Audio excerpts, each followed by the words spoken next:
Hey YouTube, I'm gonna go ahead and do an update of my room build out. Just came back, first day back from vacation, so I'm gonna go ahead and get started again, doing some paint. And this is the butcher block that I ordered from Lowe's. Looks pretty nice. This I'll be using this full 8-foot section, and this is a 4-foot section, but I only need about 3 feet off that, so I'm gonna be cutting off a foot. But yeah, that's the butcher block. That's going to look really nice. That's going to look beautiful when I get that set up on the table that I'm building. And here's the room. All right, take a look at it. This is the last you'll see of this. This is 2.5 gallons of Kills paint or primer. And I did the best job I could to hide that burgundy behind there. But this is the before. Okay, and just like that, it's done. Come on in here, camera girl. I'm gonna show you what I have here. All right, as you see, just kind of like a look around. I have this is actually day 3. It took me 1 day to paint these 2 walls. Want to show them the walls? Mm-hmm. That's a gray. And yesterday I painted these 2 walls, okay? That took me 5 hours. And then I had maybe about an hour and a half for lunch, whatever. Then I came back and I busted up the floor. You wanna see the floor? Come on over here, come on.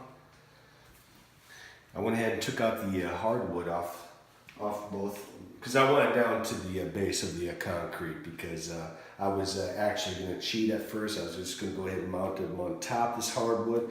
But this hardwood has seen its better days. I'm going to come over here, camera girl.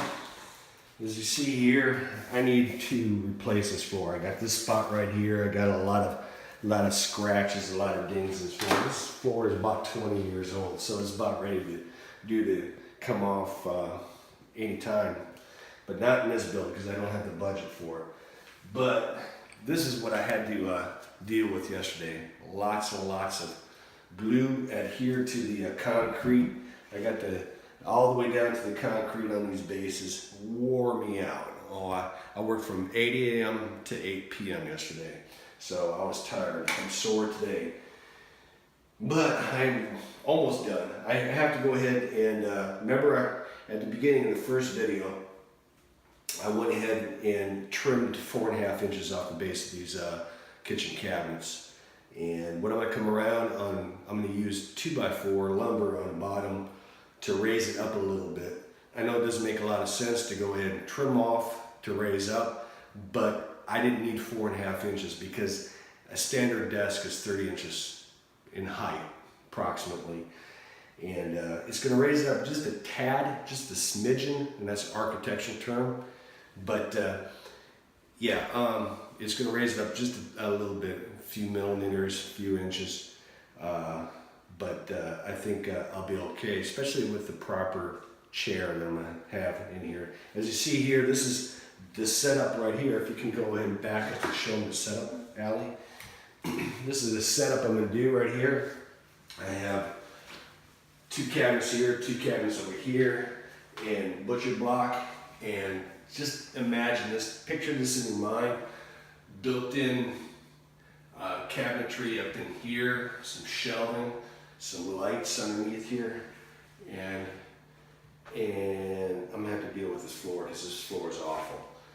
Eventually this is gonna come out right here, this treadmill is gonna come out of here, and I'm gonna build in put some more, I'm gonna hang some cabinets right here, put another little butcher block work table there, so my young assistant here can have her own space in here for her crafting, because I promised her that I'd help her out with the YouTube channel. So yeah, this is what I got here, and I'm excited. I still have a lot of work to do. I still have to go ahead and take these cabinets out, put the 2x4s on the bottom, level them, screw them to the walls, and then I have about 11 feet of butcher block. I have to go ahead and do a lot of sanding and staining and place to get fastening it to the cabinets. But yeah, still a lot of work left. This is, when we get back? We got back from Christmas vacation 3 days ago, so I've been on this for the last 3 days. 3 days straight, because I had taken off a week to visit your grandma. Mm-hmm. So I'm back on it, and this is just an update of where I'm at with the drone room / office / workspace / man cave. So, I know a lot of people don't have room in their house for this, but this actually was at one time our dining room. At one time there was no door here. It was just an opening to the foyer, and there was a door here that went in right directly into the kitchen. But 2 children later ran out of 1,450 square feet of room, especially with a lot of people coming down here to visit, you know. So we had to add on. We added on to the house. Instead of buying a new house, I recommend adding on to what you have because it's much cheaper. But yeah, so this used to be the dining room. Became a guest room, became the junk room. I had a lot of stuff in here. You guys saw that in the first video. Burgundy walls, crap everywhere. It's been cleaned out. Got gray, 2 contrasting grays. It's really nice in here.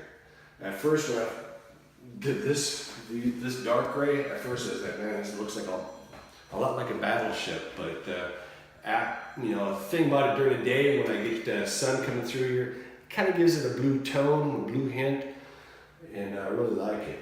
It's really nice. And it cuts out that, with these LED bulbs in here, I've got 2 LED bulbs up here. It kind of cuts out, the burgundy and will make it kind of warm, a glow, a red glow. I no longer have that brothel look in here because I'm not running a brothel. But I'm going to make this into a drone room / studio / whatever. But yeah, I'm excited about getting this all set up. One thing I will have to do is deal with this god-awful floor here. It's a mess. But I will deal with that as soon as I get this installed. I have to get this installed, I have to get this all set up, and then I'll be done. So, later guys.